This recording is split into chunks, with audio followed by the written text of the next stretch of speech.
Consumer-directed care, or CDC, gives consumers greater control over their lives by enabling consumers to make choices about the types of care and services they want, from who and when. It's about creating a strong and flexible aged care system that puts consumers in the driver's seat. The introduction of CDC is an opportunity for providers to be strategic about how to grow and develop your business, including your approach to working with consumers.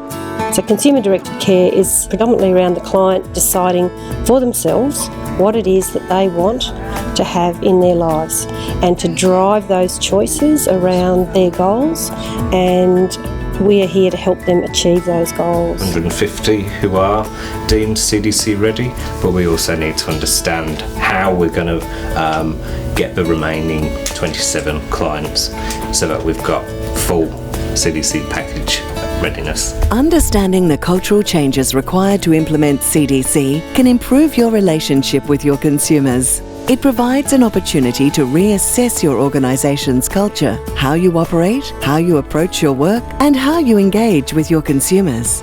But what we did do was to look at the various parts of the organisation that could be enhanced in order to provide a better experience for our clients. And certainly culture is one of those areas that needs to be looked at very closely, I think, by organisations as they move into a CDC environment, and as consumers are able to make more and more choices, not just about the types of services that they're receiving, but who their service provider actually is. CDC brings a holistic approach to aged care. It is important for staff and consumers to understand what will change under CDC. The changes which have been made throughout the business have been very focused around the consumer, a more partnership approach with the consumer instead of the old style advisory role which we took. I think everybody's individual, and what I like, maybe somebody would like something different. And I think to be able to say that and say what you want.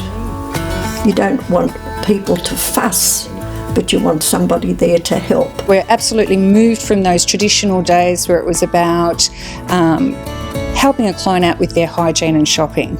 It's about sitting down with a client and really talking about what they want to achieve and how they want to do that. I guess my key piece of advice would be to involve a number of people across the business in the development of your approach to implementing CDC, and to keep communicating with everybody where you're up to and why you're doing what you're doing.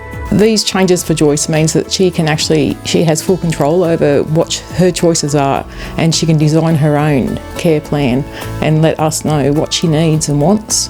I have choices as to what I want doing and who I want to do it, which is important, I think, as you get older, because you know, even though we're old, we still have our likes and dislikes.